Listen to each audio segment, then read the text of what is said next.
What's going on, everyone? Welcome to my YouTube channel. Man, I'm so glad to have you hanging out with me today. Listen, I know you could be on so many different channels. I know you can be scouring the internet trying to figure out how to solve world hunger, but you decided to click on this video, and so I'm forever thankful for that. In this video, we're going to be talking about how I got my start in real estate. If you don't know me, if this is your first time looking on this channel or hanging out, I am a full-time real estate investor. I'm a real estate entrepreneur. I've built a real estate investment business that I love, and I have had so many good things and bad things and middle of the pack things that has happened to me during this process. And so what I'm looking to do is to document and give you guys my experience. I'm looking to help maybe save you from making poor decisions or help you and encourage you to making good ones. And I know it first starts with explaining how I got started. I get that question no matter where I go. You know, if I'm on social media, Facebook, Instagram, or people see my shirts that I wear that says, you know, I buy houses and things of that nature, people typically ask me how I got started in real estate. How much money did it take? Did you have to have business partners? How did you set your business up? You know, did you have a mentor? Did someone give you a loan? What was your introduction to real estate? How did you get started? Well, getting ready to answer the question here. So I got my start in real estate really from, an experience of things that really helped me to have confidence to actually get started.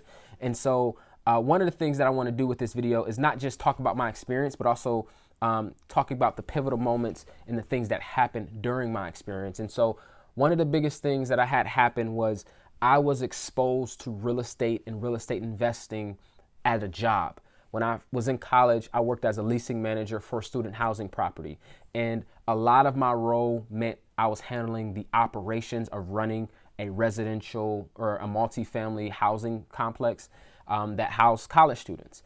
And as some of you may know, college students aren't quite careful with property. They don't typically treat properties well. They have parties and a lot of stuff that I want to share on this channel. But one of the things that it helped do is it helped expose me to really the good and bad of real estate investing. And I had to do a lot of evictions. I had to do, you know, a lot of check-ins. There were people that were shot on the property. There were people that, you know, just crazy stuff happened during my time there.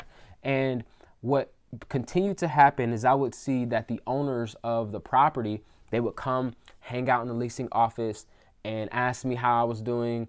And they would be dressed in these really nice suits and have shoes with Italian leather. And they were really sharp guys. And I always wanted to be someone like that. I always wanted to be someone that had money, that had my free time. And they would leave and then go and do and be about their day. They didn't have to worry about the property. They didn't have to worry about all the things that we were worrying about that because it was our job. And so that was my introduction in kind of being exposed to the real estate world. And then a few years later, my wife and I, we bought our first house. And that was another exposure. But what really turned me from someone that was on the fence, what really turned me from someone that was kind of just researching and educating myself about real estate to actually being an investor was when my wife and I, we decided to move. I accepted a job that moved us out to California, and we lived in Ohio. And we decided to rent our property out. I had a lot of experience with rentals. I knew how to draw leases, how to qualify and screen tenants, things of that nature. So I was very familiar with what it meant to rent a property. But we hired a property manager, and our mortgage for this property, because we live in northeastern Ohio, the Midwest, and property, you can buy them for dollars, probably not that cheap, but you could buy them for really cheap. We bought our property for $100,000, and our mortgage was only $700 for the property. Now, the property manager came and he told us, he came and looked at the property, took pictures, kind of did a little appraisal of the property, give us a value. And he said, I think that you can get $1,200 a month for this property. Now, my wife and I, we were super excited because we didn't think we could get that much in rent income, but even more excited because it was all going to be passive. We didn't have to do anything to make this $500. And so we packed up our bags, moved to California, and what continued to happen month after month was a $500 check with deposited into our bank account, no matter if we felt good, no matter if the weather was good, no matter if we wanted to go to work that day, no matter if we were hungry that day, the money always hit the bank account every single month. And what that really did was that lit a fire under me because I really wanted to figure out how to do this again and again and again. And again, so I continued to educate myself. And what I began to do is build a real estate investment strategy. I listened to every podcast. I read every book that I could. I hung out with mentors. I hung out in forums and websites, and I Googled things, and I went to YouTube University, and I would talk to real estate agents, and I would, go to RIA meetings, Real Estate Investment Association meetings. I would go to RIA meetings, and I would ask, hear from real estate investors, and I would go to meetups and things like that. And I got to a point where I didn't feel like I knew everything, but I knew enough to be dangerous, and I knew enough to make that first initial step. And so how my journey began was while I was doing all that education, I was saving my money. I was trying to save every penny that I could. I didn't come from wealth. I don't have $1 million uncle that can loan me $1 million. My parents had never purchased a house before. And so this was really like my first shot and my first chance at trying to do something that was going to really build wealth. And I was able to manage to save up $8,000. I saved up $8,000 of my own money. And I also had a friend who also had $8,000. And so what we did, we said, okay, I got $8,000. My friend has $8,000. What can we do with this $8,000? And so what we decided to do was put our money together and try to flip a house, try to find a house, a cheap house in a residential neighborhood, and flip that house. Now, because I had good credit, not only did I have my $8,000 plus my friend's $8,000 who became my business partner, not only did we have $16,000 combined, but because I had good credit, I was able to get business credit cards. I was able to get business lines of credit. And if I wanted to, or if I needed to, I could have gotten a business equity loan. And I could talk about a lot of that stuff in some future videos.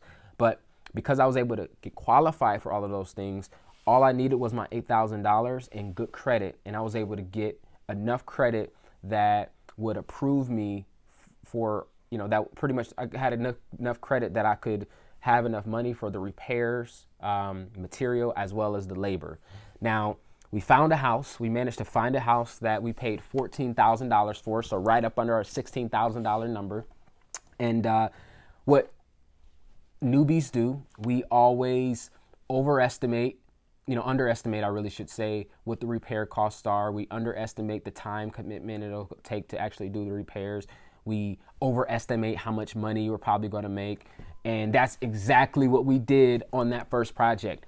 Man, that first project was so tough. So it was a flip property, and what we thought was just going to be a cosmetic update, doing new floors, doing new paint, replacing a lot of things in the bathrooms, doing new cabinets, new countertops, things of that nature, turned out to be a full gut.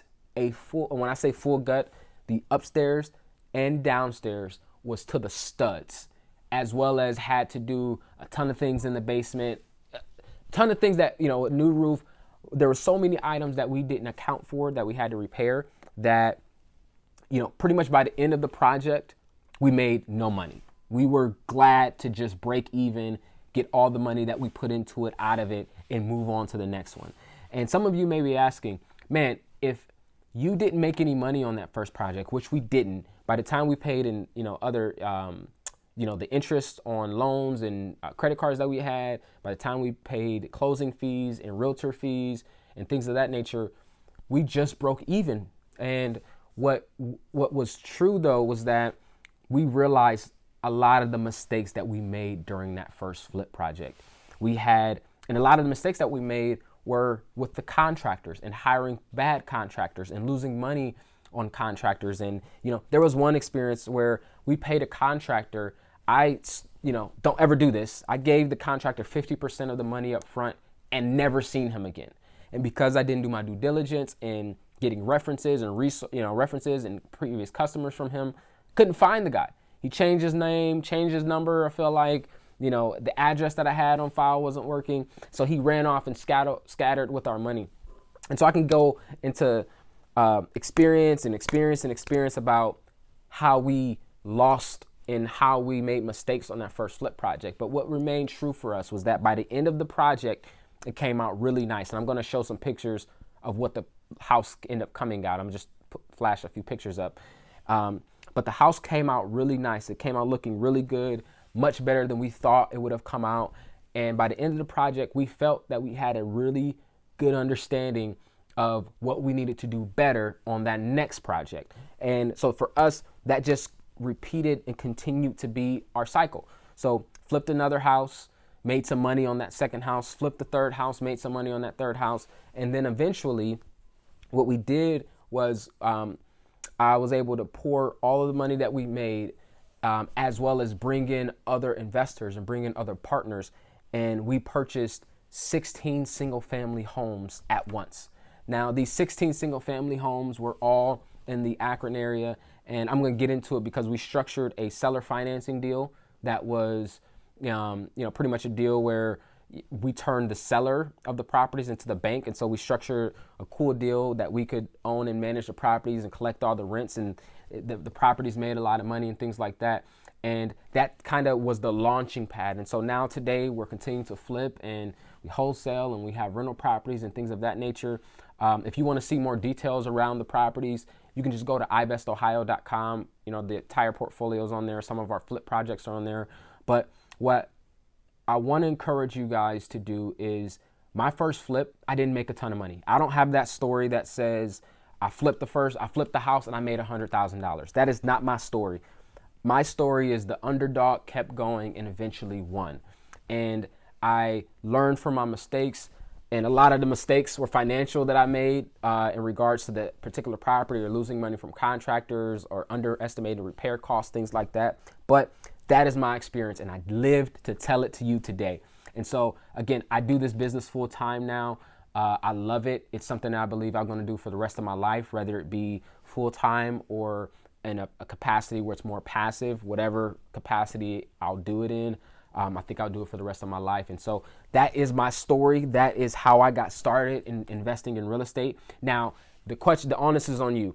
I want to comment. I want to talk with you. I want to engage with you. Feel free to comment below how you got started, if you've started already, or where you are in your journey. Are you still educating yourself? What's going on? What's stopping you from getting started? Or if you've already done a flip project, let me know how your experience was. I just want to communicate with you. I want to conversate with you and just begin to build a community. So again, I thank you for hanging out with me today. Thank you for checking out this video. Always subscribe, hit the notification bell below, and tell everybody that you know that we are here and that we're delivering value. So thank you for checking me out today, and I'll see you in the next video. Peace.